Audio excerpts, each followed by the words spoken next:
दोस्तों नमस्ते, मैं सुशील कुलकर्णी। आप देख रहे हैं एनालाइजर न्यूज हिंदी। आज मैं आपके बीच में ज्यादा नहीं आऊंगा क्योंकि मुझे कुछ आज आपको दिखाना है, बस याद दिलाने के लिए दिखाना है। मुझे आप किसी को वोटिंग करो ना करो, किसी को करो, वोटिंग करो जरूर करो, लेकिन किसी पार्टी को करो ना करो ये बताना नहीं है। मुझे ये बताना है कि आप जब उंगली निकालकर वोटिंग के लिए बटन दबाने जाओगे तो मेरे इस वीडियो को याद रखना, बस याद रखना। इतनी विनती आपको करनी है।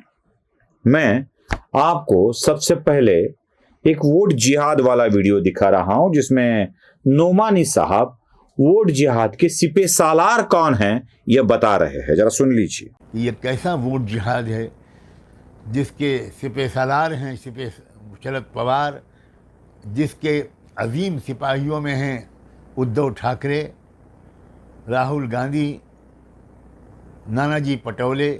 सुना? अब बहुत सारे लोग ये कहेंगे कि वोट जिहाद कुछ होता ही नहीं है, कुछ ऐसे बात ही नहीं है, इसकी जरूरत नहीं है। इन बीजेपी वालों का भी मुझे आश्चर्य लगता है जब कुछ लोग बोलते हैं ना कि इसकी आवश्यकता नहीं है। 100 जूते मारने चाहिए ऐसे लोगों को। चलो छोड़ दो। मैं आपको इस वोट जिहाद का डर क्यों है यह बताने की कोशिश कर रहा हूं।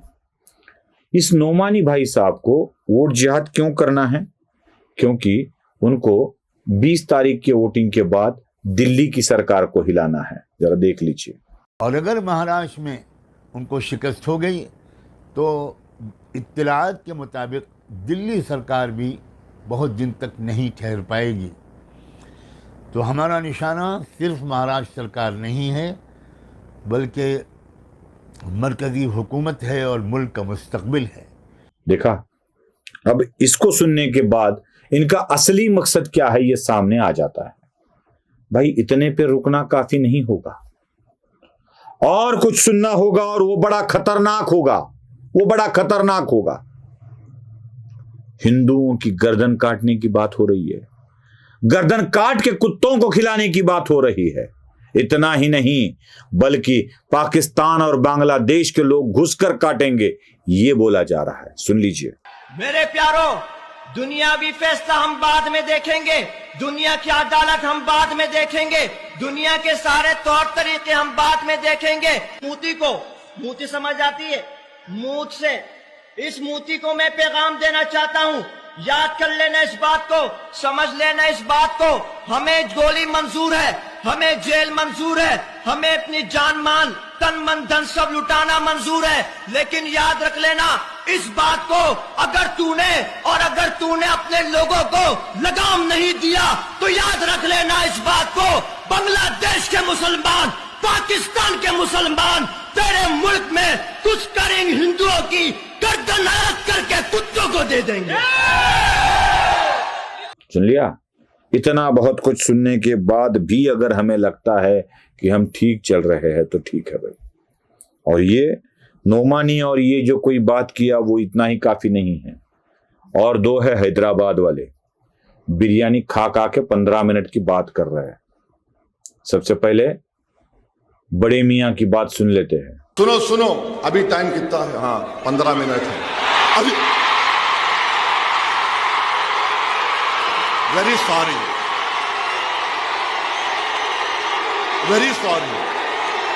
9:45 देखो 9:45। अरे तो मैंने लिखा नोटिस में,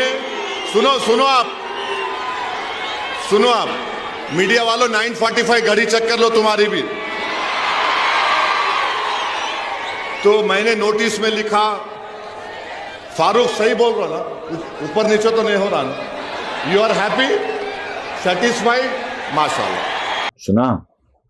बड़े मियाँ तो बड़े मियाँ, छोटे मियाँ भी सुभान अल्लाह, वो भी हमको डराने की कोशिश कर रहे हैं। असदुद्दीन ओवैसी के बाद अकबरुद्दीन ओवैसी की बात भी सुन लीजिए।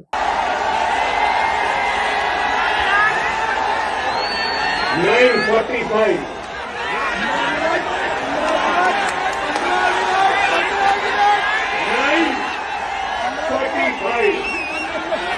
campaigning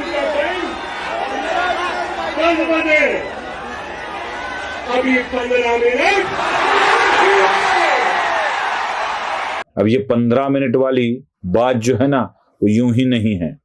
ये बात जुड़ी हुई है 15 मिनट के लिए पुलिस हटा दो, फिर हम दिखा देंगे क्या होता है वाली। यही असल बात है दोस्तों। बस 15 मिनट की धमकी रोज दी जा रही है। ये दोनों ओवैसी, नोमानी और वो जो कुछ मौलाना बोले, वो उनकी वाली बात सुनकर अगर आपके हाथ भी अगर हिंदुत्व की तरफ नहीं बढ़े ना, तो ये सबसे बड़ा दुर्भाग्य होगा। और ये सिर्फ हिंदुओं के दुश्मन नहीं है, डॉक्टर बाबा साहब अंबेडकर के से भी ये परहेज रखते हैं। जरा नोमानी की बात सुन लीजिए। दस्तूर के बारे में एक ही नाम आता है, बाबा साहब डॉक्टर भीमराव अंबेडकर। ऐसा लोग समझते हैं कि सिर्फ अकेले डॉक्टर अंबेडकर ने वो दस्तूर लिख दिया। अरे बाबा, 300 से ज्यादा लोग थे उस दस्तूर के मुरत्तब करने वालों में, और उनमें बड़े बड़े उलमा और हमारे अकाबरीन भी थे। और 2.5 साल की लंबी बहस के बाद वो मुआहिदा हुआ है।